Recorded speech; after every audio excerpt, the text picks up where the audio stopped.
Okay, hi everyone. Welcome to Stony Brook's undergraduate admissions panel with our student support teams. We have representatives from the Career Center today, undergraduate admissions, the actual student support team, and campus dining. So really wonderful opportunity to get your questions answered about how Stony Brook will support your incoming first year college student, which we know you're interested in figuring out. So we're going to get things started off. If each of the panelists want to introduce themselves, starting with Laura, and then I'll call on you next. Yeah. Hi, everybody. My name is Laura Martirano. I am the campus dietitian. I have been here for, I guess, going on 7 years now, which is so crazy. I work with with all students in regards to many aspects. I also work with the meal planning department, and any students that have, in particular, food allergies, intolerances, anything that needs my assistance. I am more than happy to help students get what they need. And the one thing that I want to say is when your student comes here for the first time, we bring you part of our family. So we want to make sure that we have that customized comfort feel for your entire journey here at Stony Brook. So I want to make sure that campus dining is covered. So because this is where you're going to eat for 4 years. So we want to make it as enjoyable as we can. So Thank you, Laura. Michelle, would you introduce yourself to our guests? Hello, everyone. My name is Michelle Hassman. I work in the Career Center. My role is as Student Employment Manager, so I oversee the best practices of our on-campus jobs across all three of our campuses. And the Career Center is here to support our students in their journey of their 4+ years of college and getting into industry after college. Thank you, Michelle. And Brandon, would you introduce yourself to our panel? Sure. So my name is Brandon Burtness. I'm the Associate Director with the Student Support Team here at Stony Brook.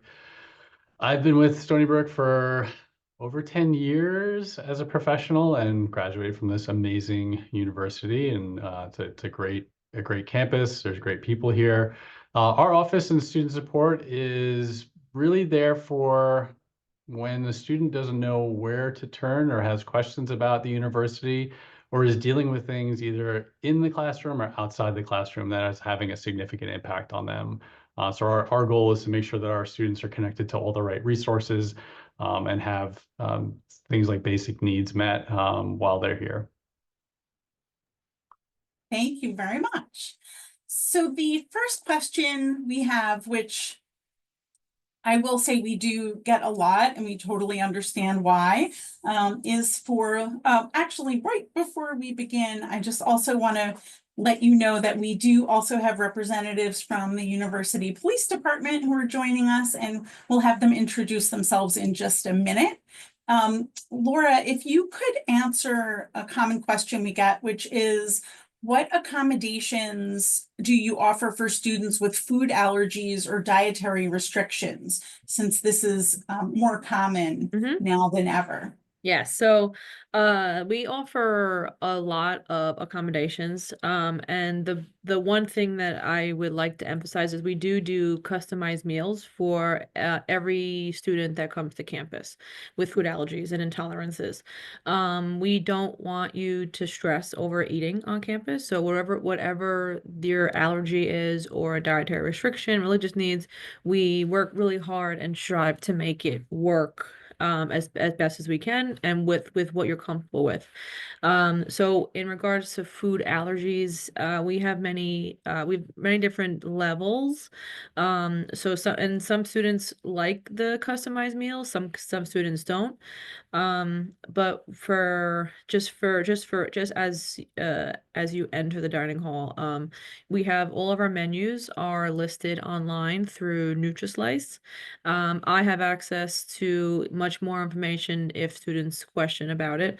But that is where the first stop is, to one, see what the menu is, and then see what options that are available. And within that platform, in particularly gluten, people that can't have gluten, within that platform, there is an online order form that goes through Nutrislice that students can order gluten-free items. So gluten-free burgers, buns, wraps, anything that will take a gluten-filled carbohydrate, we will switch it over to a non-gluten filled source. So whether it's gluten-free wraps, gluten-free burgers, and then in addition to that, we have these kits that if students request, their meals can be prepared separately using these purple kits. And it will not it will remove the food from being avoided within the other parts of the kitchen where the allergens could be present. So we will prepare every meal separately to make sure that cross contact is handled as well. So the accommodations can range from the menus just being there so we can look ahead, and then going extensively to the purple kits that will allow your students to have their meals prepared separately. So we have those two. So it can range from minimal, but also can range from very customized, tailored needs as well. That's fantastic. Thank you, Mhm. Laura. So Yeah. our university police department representatives have joined us. Do y'all want to introduce yourselves to the group? Yeah, good afternoon. My name is Joe Bika, University Police, and I'm part of the Community Relations team. Good afternoon. Also, I'm Pete Thompson from the Community Relations team here at Stony Brook. My name is Jared King. I'm an officer here, also on the Community Relations team. Thank you all for being here. I have one quick question for you. You can keep it brief, but we just want to kind of get through as many of these as we can.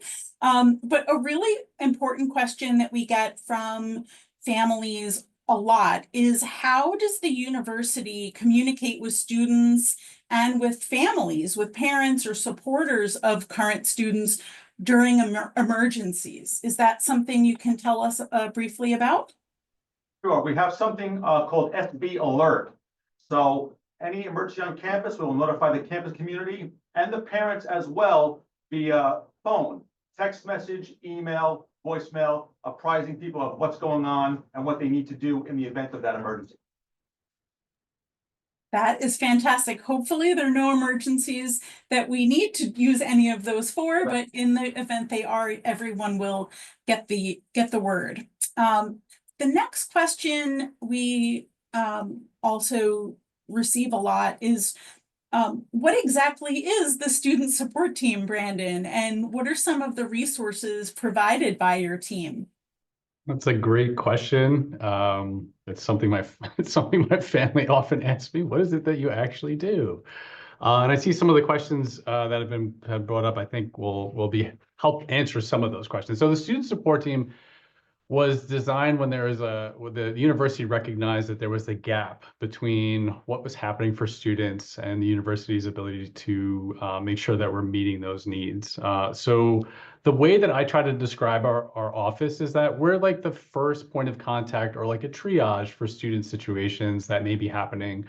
So this can range from things such as a student has lost a family member and needs to communicate with their professors about something that may be happening. It could be something related to a student having difficulty getting basic needs like food, learning more about housing options. It can be something as well as like an emerging mental health or other accessibility challenge that they may be facing. So our office is really here to best communicate, connect with, provide support, listen to what's happening to a student, and making sure that we're getting them connected to our campus partners. In many cases, that's looking at the resources we have available to us. So again, like if a student has an emerging mental health challenge that they're experiencing and they have a recent diagnosis, we can help communicate to their professors about that situation, and then also get them connected to our student accessibility center. also known as SASSY. And they can go about looking at some of the accommodations that may be available for those students, just as a quick example. But there's many, many things that we're dealing with.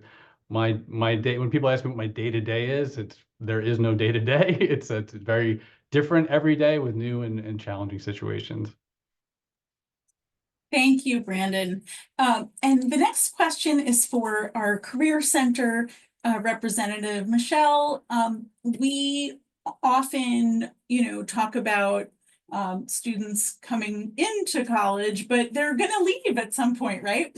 Can you tell us a little bit about how career development happens, what career development resources are available so students can start to gain experiences while they're in college? Yeah, so I will try to keep this answer brief, although I feel like I could talk about this for a really long time. If anyone has any more specific questions, please feel free to ask. So where do I start on this one?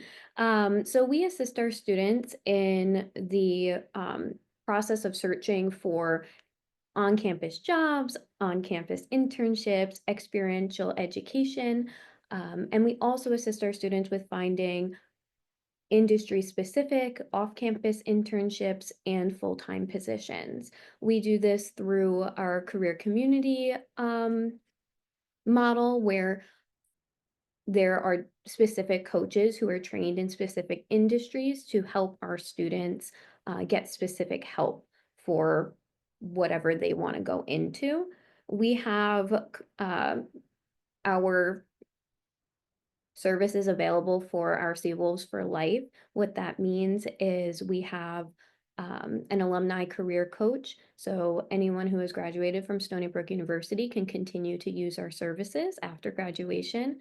Alumni have access to our job and internship fairs, which happen in the beginning of the fall and the beginning of the spring semesters that are very popular with our students and alumni. We have many employers come and advertise their jobs and internships.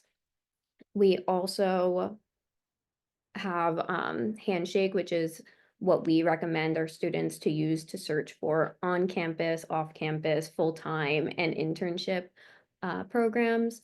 So our alumni also have access to that post-graduation. That sounds great. Thank you. So another question that you touched on a little bit, Laura, and also welcome Tracy Davis, who's also here from Campus Dining. Thank you for joining us.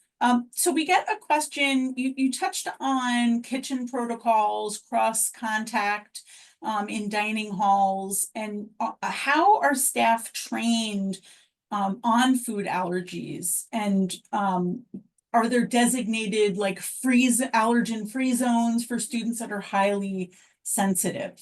Yeah, so for the training, so we do a lot of cross training. So once a year there is mandatory to complete a food allergy training. It's an hour-long training. It's certified through Fair Check. So we complete that training on a yearly basis. New trainings come out by the 1st of January, December. So they're required to take it as soon as it comes out for the most updated information. We also do 6-minute trainings that are brief overviews, and that occurs halfway through the year as well.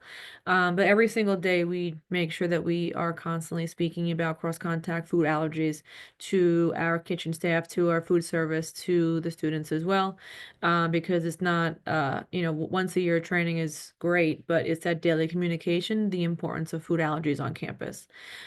We don't have any designated food allergy zones at this time, and that's just because of spacing and what other locations are taking precedence. But that doesn't mean that we don't accommodate for food allergies. So working with the campus dietitian, really making sure that we can find a great medium for food allergies and where the student feels safe and welcomed, and they feel okay with eating. I've had students with one allergy. I have one students with 25 allergies. It really can vary between student to student. And yes, the top 9 allergens are there and have to be declared, but students have a lot more other additional allergens that have to be taken care of as well. So, you know, the allergen zone kitchens are great, but there are students that have other allergens that do need customized needs. So, so due to space, not at this moment, but we set up stations that things and items can be prepared separately. You know, so we'll go and we can plan, and it depends on how the students want to come to Stony Brook. You know, we leave it up to them because they get into their schedule. So some students like that consistent every single day. We have the same meal twice a day. Some students want the variety. So when the students actually come to campus, then we work out the details as to what they would like to have. And it really is a customized experience with the chefs as well. And then once the chefs see the students coming, it's really a family environment. We really encourage that direct communication with the chefs, so this way they can feel comfortable for the entire time that they're here. So, you know, so and depending on what they want. So let's just say they want grilled chicken every day. We can do that as well. So it's those small pieces that will tailor it to make it customized in their own little zone. Their own That's zone. great. Yeah. That's great that they have so many resources and assistance. We have a question from our audience for our university police department representatives today, and this kind of tied into the question I was going to ask you about safety resources on campus. But could you talk about, you know, how if a student's walking late in the evening from the library and they're going back to their residence halls, and you know they're not exactly comfortable doing that at midnight, or just in general what campus safety feels like? Yeah, so the campus is a large campus, but it's very safe. The surrounding areas are very safe. The campus is very well lit at nighttime. So if you're walking on the walkways, if you're walking on the sidewalks, near the ball fields, there's many, many lights. So it is very lit, and that's a good feature. We have many cameras throughout campus. I think we have what, 2,500.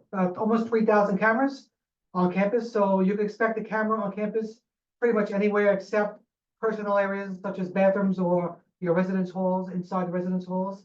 We have the SB alert, as Jared mentioned earlier. And we also have something, an app called the SB Guardian, which actually replaced and is like an enhanced version of like a blue light phone. So if you're familiar with the blue light phone systems at many universities, we have something that's personalized for the students, and Jared will explain to you exactly how that works. So it's called SB Guardian. If you have an iPhone or an Android phone, it will be in their app store under the title Rave Guardian, R-A-V-E Guardian. It's an absolutely free download. We encourage every student here, every faculty staff member to download it. We have it on our phones just in case. So the way it works is once a person downloads it, they set up a profile page. They put their picture there, class schedule, work schedule, anything they would like emergency services to know about them if we're responding to an emergency involving them, health concerns, allergies, whatever it may be. So let's say a student is walking on campus late one night, someone's following them, they get a bit nervous, they reach for their phone to dial us, they don't have our number preset in their phone, that's okay. They have this app on their phone. All they would need to do is open up the app and then press the emergency button on that app. Once they press that emergency button, that phone call will go into our police dispatcher. On the dispatcher's main computer screen pops up the profile page that they made, so we know what they look like. We have all the info they told us about themselves. The app is also GPS enabled, so a map of campus pops up, and now they become a blinking blue dot on our map of campus. We know exactly where they are. We assume they're in trouble because they pressed that emergency button. Our dispatch will then dispatch all the police officers working on campus to that blinking blue dot to help that person out. Let's say a worst case scenario, someone grabs someone and puts them into the car and drives them off campus against their will. As long as they press that button, we'll follow that blinking blue car anywhere in the world that it goes and be able to coordinate with other police agencies to get them back here safely. Again, it's a free download. It's in everyone's app store under the title Rave Guardian, R-A-V-E Guardian. The symbol is a blue and white shield. Another good feature is we also have our own police department here, which is a fully functioning police department. Where police the same as anywhere else, Nassau, Suffolk, New York City, we all have the same qualifications, we all have the same training. So if someone has a true emergency, we're not security, we're police, so we're eliminating the extra process of contact security, who has to contact the police and all that stuff. So we're here 24/7, 365. We patrol on foot, on car, on bike. We're all over campus and we're always available, and we're right here on campus. So another feature is police versus security. We have police here and we're here full time. Thank you. You got a great response feedback in the Q&A, just so you know. Good job. And Brandon, the next question's for you. You talked a little bit about, connecting students to different programs. Does that include wellness programs, and what does that look like for students? Yeah, that's a great question. I mean, I'm looking at some of the questions in the Q&A here. So, our office, obviously, we connect to many different resources. That includes things like the Center for Prevention and Outreach, as well as our partners at Student Accessibility Support Center, support team is us, and the Student Health Center as well.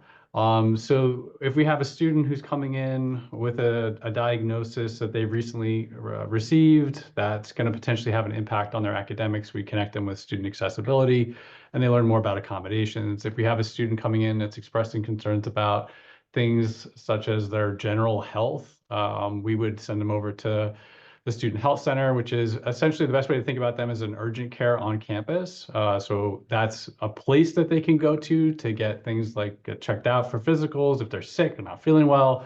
There's also prescriptions over there as well. We also have this thing called timely care. So if a student is in their dorm room and not feeling so great, they can go on virtually and connect with someone that way. We also have the same thing for our counseling and psychological services, where they can go and visit with a clinician and have talk therapy if they're more comfortable doing that from their space of their dorm room or at home. We have timely care also functions in a similar way. One of the questions was around like things like contraception. Center for Prevention and Outreach are a great resource for things of that nature. They have a ton of different programs for anything from ranging to mental health wellness to safer sex and relationships and things of that nature. So lots and lots of really great resources on campus. And when a student is not sure, I'm going to continue to say it, not sure like, hey, I need this thing, I'd like to talk to someone about it, just come and check in with us. We're happy to be to talk about our portfolio of services that are here and get students connected in that way. That's great. Thank you. Okay, Michelle, we're coming back to Career Center. So we always in admissions have students who are concerned that when they get to college, it's going to be really challenging to balance their academics, but they really want to do internships and they are worried about interviewing and, having a resume that's professional, and really connecting to whether it's an alumni network or, people that can mentor them. Can you talk a little bit about if the Career Center can assist in those ways? Yeah, so addressing the balancing everything at once, right? We have a lot of opportunities for students to get experience on campus as well, which is a great resource for our students that maybe are a little bit more busy. Our on-campus internships and on-campus jobs work with our students' schedule to make sure that they can get experience while they're in school, or maybe also make a little bit more money, right, while they're in school. I'm sorry, Amanda, that was a very long question, and I want to make sure I touch all the points. Sorry, like resume building, interview coaching, like if they're nervous about what that's going to be like and they haven't done it before. Yeah, so all three of those we can address either in drop-in hours. So we have a studio in our career center, so students can drop in during regular business hours and talk about any fears or things that they want to work on with career development. So starting their resume and what tips to build it, some interview prep questions, cover letter, really anything you can think of, or general career advice. We have drop-in hours that if a student's just walking on by and they're like, we have a quick question, they can drop in. We also have many career coaches and professional staff who are available for in-person appointments and via Zoom for our students to also ask those questions, maybe in more detail. We often suggest to our students to come multiple times. We have many different kinds of services, anywhere from general career coaching and for our undergrads that are undecided, career mapping. And we also have a photo booth for our students to take LinkedIn photos, and we help our students build their LinkedIn accounts. And the last portion of that question, Amanda, I'm sorry, I'm going to ask again.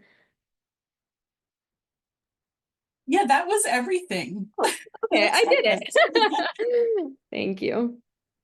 And the next question we have is, and we also get this a lot because, you know, you're concerned about going to college. How do you know what kind of meal plan you should get? Is there just one option, or are you going to have a lot of different options? And how does it work if you run out of meal plan Yeah. meals? So, so the first year students are going to be placed on the unlimited meal plan. Any updates to the meal plan will be listed on our website. So between today, 3/26, and then over summer, just making sure that you just check the website for any possible updates with the meal planning. But the first year students will be on with the unlimited meal plan. So the unlimited meal plan allows you to have unlimited swipes between both our all-you-can-eat dining halls, which is East Side Dining and West Side Dining. The menus are listed online, like I said before, on NutriSlice, and you can see what we have going on. And within East and West Dining, there are several smaller stations that you can grab everything from. So we have the salad bar, which is my favorite station. We have the grill, we have pizza, we have pasta, we have a 100% vegan station, so there's no animal protein at that station. So if students do want to consume a plant-based diet, we have those options. And then we have the main chef's table, which has the main dish. And then you're able to build your own deli sandwiches, and then we have desserts as well. So, and then in addition to that, we always have items always readily available. So grilled chicken, grilled tofu, if just plain pasta, we have anything readily available. So the first year students will have the unlimited meal swipe, so they'll be able to try both of those locations and swipe as many times in and out as they want. In addition to that, you also will have dining dollars. So that allows the students to go around campus and kind of taste everything that we have going on. So when you come back for your second year, you're able to make decisions as to what meal plan that you actually would like to, that would work best for the student. Being here for a year on the unlimited meal plan, it really allows the students to get a wide variety of the stuff that we have on campus. If the students just had the dining dollars, they won't try other things. So that's why we give them a wide piece of options to go around to the dine-in, to the retail locations. We also have Starbucks on campus, so we have all the fun stuff, Subways, Starbucks, Dunkin' Donuts. So the students really have a wide variety of all things on the meal plan. So that's why the unlimited meal plan there's definitely a huge value in that.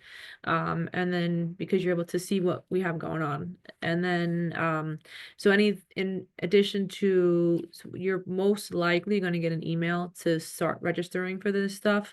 And then, if meal plan adjustments have to be made, they'll most likely send you through me first to see to see how we can make it work within the unlimited meal plan. But like I said, there is a lot of opportunity for students to eat around campus. So So when the first year students come, expect the unlimited meal plan. And then if you have any questions and further questions about that, about the other stuff, then we'll continue the conversation. But the unlimited meal plan is the first meal plan that you'll get for here. And then you can see all the options as well. And one thing I do want to say, so it does allow you to have a takeout meals as well. So if a student doesn't wants to eat in their room, it allows you to have takeout meals so they can come and go as they please. So all that information is listed online and on that website over there. There's a meal planning section, so you can find out more information about the meal plan on that section within the campus dining website. So Excellent. It's good to have options, right? Mhm. So we're gonna switch gears to UPD, University Police Department. And I don't know, it's hard because you wanna make sure you're sending your student to a safe place, and they may not be accessible to you if a student's going away from home, out of state. So you want to know they're being taken care of. How does the University Police Department handle things like disciplinary action involving students who break a law on campus, or even mental health crisis or crime? How are those things handled, and are there collaborations with other departments outside of university police? I'll start off with the first part of the question. So basically, we're different than other police departments. So if your student is living off campus, they may be dealing with Suffolk County Police. And basically, if they're breaking the law, chances are they're gonna get arrested. That's just how it goes. On campus, we have options. So as police officers on campus, we have the option to make an arrest if that seems to be necessary, or we have an option to refer the student to student affairs, which means they'll be handled internally through the university, and it won't be a criminal investigation. It won't be a crime that they're arrested for, but they'll be handled internally through the university. And depending on what that situation may be, the punishment could be anything from maybe going to a class, maybe to losing your residency on campus, depending on how severe that situation is. As far as like, I don't know what else you mentioned, missing persons, or if a student is not having communication with their parent and their parent is looking for their student, maybe for a day, 2 days, maybe the student usually calls their parent every Friday night and they didn't, they could always contact University Police. I'll give you a phone number, which is 631-632-3333. They can speak to our dispatcher, and we can always go and do a welfare check of their student on campus. Also, if your child or student or someone who goes to school here is involved in maybe a crime off campus and deals with Suffolk County Police, usually the off-campus agencies will always contact the university to let them know what happened off campus. So we are aware of what happens off campus as well. So UPDs usually advise of off-campus activities, and then if it's an on-campus situation, we have a few options as far as maybe having an arrest or maybe doing a student referral. And that involves having other officers on campus handling certain situations, whatever it may be, CPO or et cetera. CAPS, whatever it may be, depending on that student's situation. I don't know if that answered everything you were asking, but if there's anything in particular you want to know more, just let me Yeah, know. just a follow-up question from our audience about theft, petty theft, or maybe you left your dorm room door open in campus residences, which you shouldn't do, and somebody grabbed your laptop. How is that handled? Well, a lot of times before that, we do a lot of lectures and orientations for faculty, staff, and students. We would advise them, if you have an office, if you have a room, do not take it for granted. Always lock and secure your doors. If the bathroom is 10 yards down the hallway, don't leave your room unattended to go to the bathroom, come back. Always lock and secure your doors.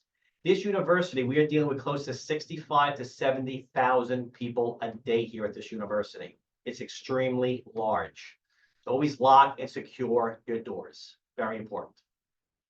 one thing we like to mention is if you're living on campus, you have access to your dorm. Okay, other students who do not live in that building don't have access. So we also recommend do not prop the exterior doors. All right, a lot of students don't want to carry their swipe card, so they stick a rock in the door. All right, that's not a good idea. We don't want people in the building that don't belong there. All right, so the building is secure. Just the students who live there have access to that building. So as Pete said, always lock your personal doors, your suite doors, but also make sure the exterior doors are never open as well. All right, we only want people inside that building that belong inside that building. If someone does commit a crime and does steal something, they probably will be arrested if the person wants to press charges. We have cameras on campus, detectives, everything will be investigated. We also have access to the Linnell system, which is your swipe card system. So we can always track who's going in the building. We can always see who's going in the building by the cameras. And we have good detectives on campus that actually look at this stuff and solve crimes as well. So as I said, it's a very safe campus. We have a lot of resources, and especially when it comes to stuff like entering a building and taking something out of someone's room, there's a lot of resources we could go back to see who that is. We also have a student security team that walks around throughout the university, throughout the dorms, and they will look for the prop doors, open windows. They will lock and secure them, all right? Make notion to that quad or to their boss, and everything will be documented. All right? Yeah, that's excellent. Thank you. So for Brandon and the student support team, what are, what's the process for seeking help? So let's say a family member is concerned about their student, and they've tried to talk to their student, but they want you to intervene or you to connect with the student. Is that something we do? Yeah, that's a great question. So in addition to being the student support team, we're also the family service and support as well. We believe that family is a really huge part of a student's growth and development. Just because a student is on campus doesn't mean the family is no longer part of the conversation. In fact, all the research shows the more a family is involved within reason, the more likely that it is that the student would be successful. And oftentimes we'll have parents that are either noticing things are a little bit different with their child or their student, or they have concerns because they haven't heard from them in a while. And we really work closely with university police, who are amazing to work with, as well as the campus residences if they're living on campus, just to check in to see what's happening for that student. So we welcome those calls and conversations. We will then reach out, check in with the student, see what's going on, see if there's other resources that are needed. Sometimes it's just a matter of saying, hey, it's been a couple weeks, I haven't talked to mom. Like maybe you should give her a call. And other times it's more about like, well, let's see what we need to get you connected with to best support you during this difficult time. That's great to know. I feel like, I remember when I went to college and I was like doing my thing, and then, my parents were like, hey, don't forget about us. So we know what that's like. So and for Michelle, for the Career Center, could you tell us a little bit about industry connections that students have in different areas, whether they're going into business or engineering or healthcare, or something completely different? Who's recruiting our students, both for internships and for jobs? Yeah, so we have a lot of opportunities for employers to come on our campus. So we have the jobs and internship fairs, which again happen in the beginning of each semester. And sometimes we have enough employers that fill 2 rooms, and our students absolutely love that. We have a lot of connections with just different local and nationwide companies who come in, and they even do resume reviews with our students. We have Actually, today we have an alumni from Google in the Career Center who is having, we call them like alumni career chats with our students. And that's something that all of our students have access to see on our events page on Handshake. And they're able to come in and have these conversations with alumni who are sometimes at these huge companies. We also have something called Alumni Mentor Connect, which our students have the opportunity to connect with someone who has graduated from Stony Brook University, who is now in an industry somewhere, and seek actual one-on-one mentorship with that student, with that alumni. Um, what else is there? Yeah, our students love when we have the employers here. A lot of employers actually pay to come to our events because they specifically want to recruit Stony Brook students. Thank you, Michelle.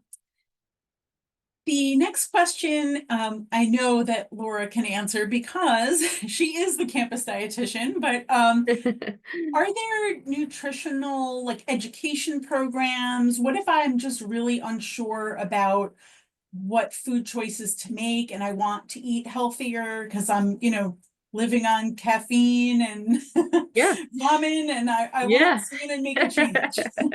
Yeah, so in part of the food allergy management that I do on campus, I do meet with students regularly about any nutritional needs.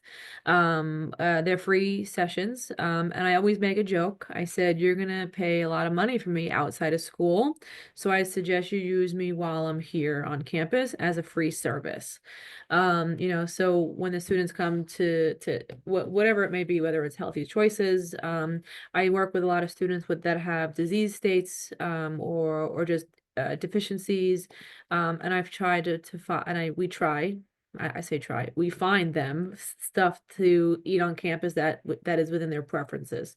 So whether it's someone wants to, a lot of the classmen will ask about, like, how do I gain weight? How do I gain weight? So we'll do things like that. I work closely with the rec center as well. So anybody that wants to learn more about nutritional education, I work with all types of students as well. And whatever the needs may be, I try to make sure that I get them what they need, whether it's some extra protein, whether it's some more hydration. I will find that on campus to make sure that they're well nourished. I often host it's a cooking program, but it's called Teaching Kitchen. The Teaching Kitchen is an educational interactive kitchen that will allow students to come one to sit at the table and make friends, but also will learn how to cook small meals just to get them started with cooking, and we go into the nutrition behind it as well as to why you're eating this particular food, what it does. So the nutrition education is all around campus. Right now I have downstairs going on a West Side smoothie bike event, so students can be on a bike, blend their own smoothies, on the bike. So wellness initiatives are all around campus.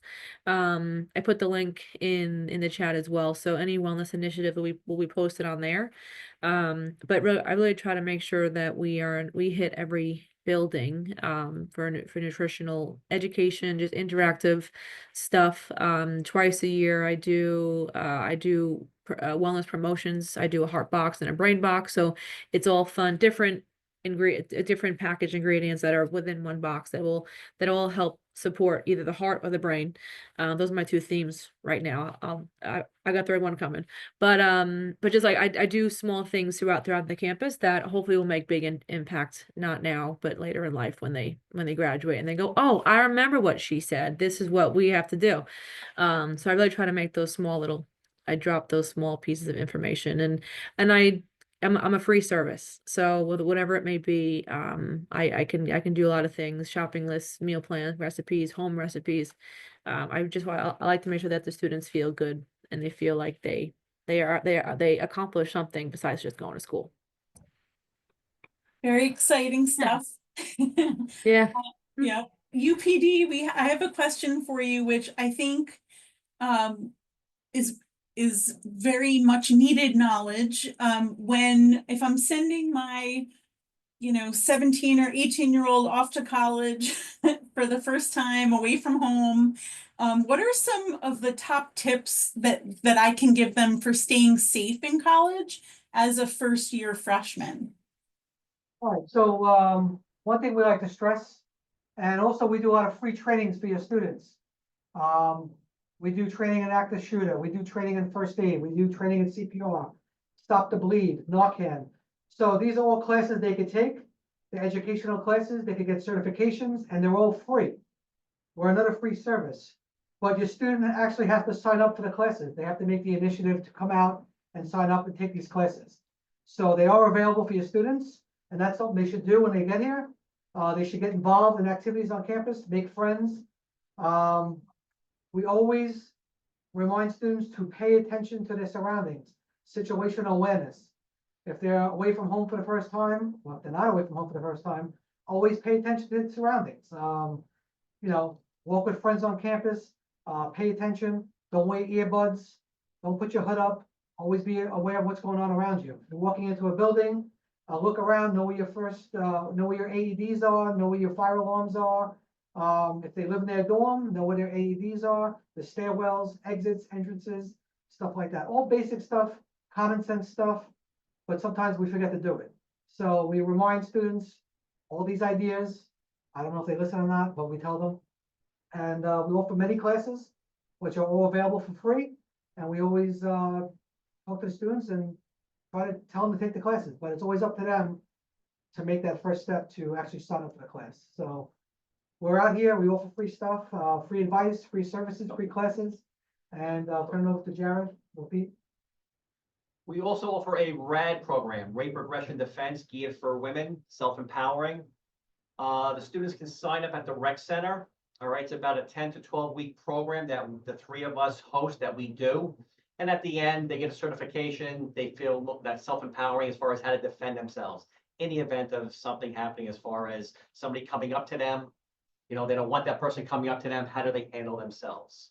So it's a very good class. They can look in that at the campus rec center. There's so much to do in college now. Like, it's a totally different world than when I was in college.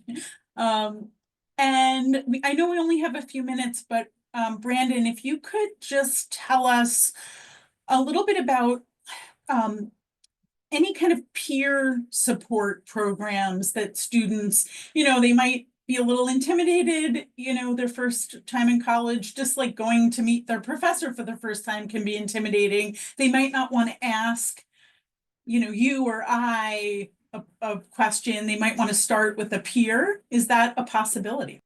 Yeah, that's a great question. So, you know, in obviously talking to professional staff at Stony Brook, super great, tons of knowledge, all that great thing, all that great stuff. But what we also know is that it can be really difficult as a college student to take the first step. As you mentioned, there's so much stuff happening here at Stony Brook, and I kind of remember back when I was a student that the idea of going to something and participating in things, I don't really know too many people, and maybe I'm going to pull back in my shell a little bit and just maybe try to go to classes and then stay in my comfort zone. How do you go about engaging with new folks? So our office offers what's called the peer support interns, the PSIs. They're students that have been here. They have been a Stony Brook Seawolf for a while. They've had their bumps and bruises and success stories, and they want to be able to connect with students and hear about what their journey has been like, and offer support and guidance on how do you get involved on campus, how do you connect with your professors, and really just be a person that they can grab a cup of coffee with and chat. Some of the more challenging conversations would always come back to our way, but the peer support interns are an amazing group of students that are just wanting to help people feel like this is home. Thank you.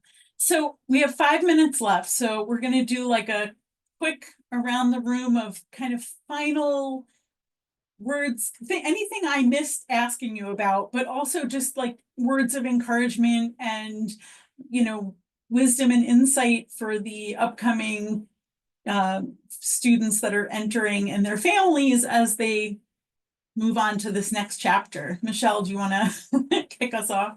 Yeah, I always say, please encourage your students to come to the Career Center day one, week one. I feel it's often that students don't think they need to come to us until later in their college career. Tell them to start with us, and we are so happy to guide them through their years in college to gain experience to elevate themselves in the job market. And Laura? Yeah. So just any questions about campus dining or meal plan, definitely reach out to me. I can answer a lot of questions between now and when your student decides to come to Stony Brook.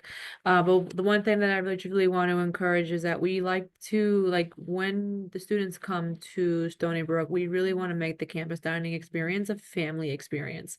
We enjoy the communication between the student and the chefs, especially when it comes to food allergies or intolerances.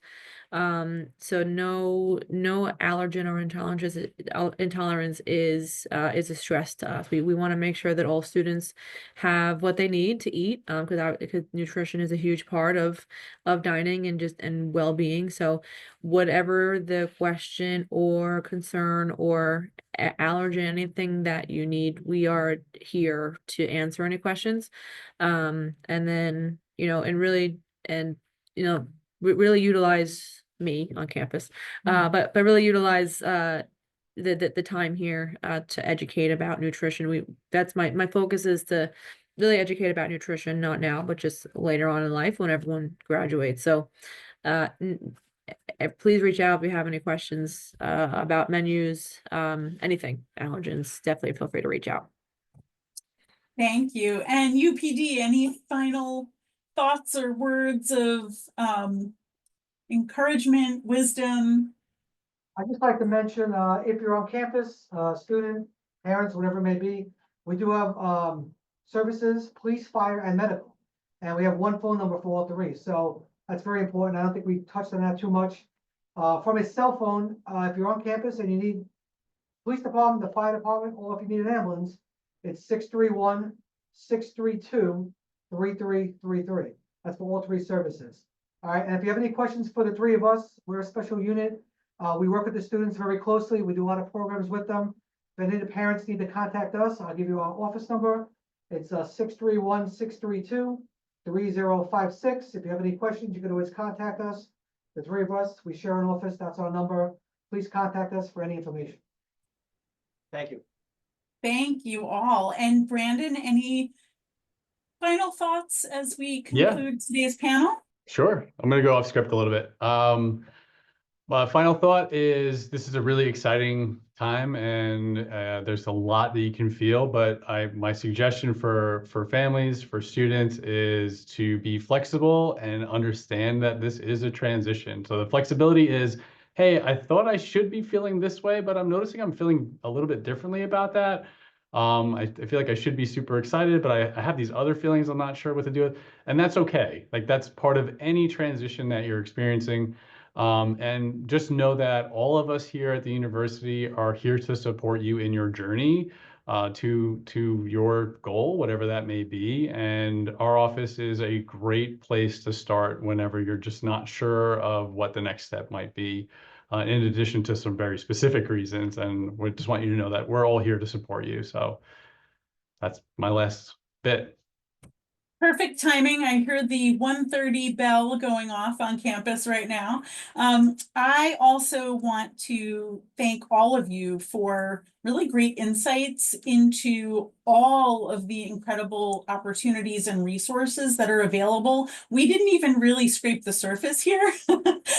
There's so many departments and offices that are dedicated to student success, student well-being at Stony Brook, and we hope that as you and your admitted Seawolf, hopefully future Seawolf, explore and make their final college choices, that we are always available to you to answer any of your questions. Again, thank you for joining us, and thank you to our panel. Have a great rest of your afternoon. Bye, everybody.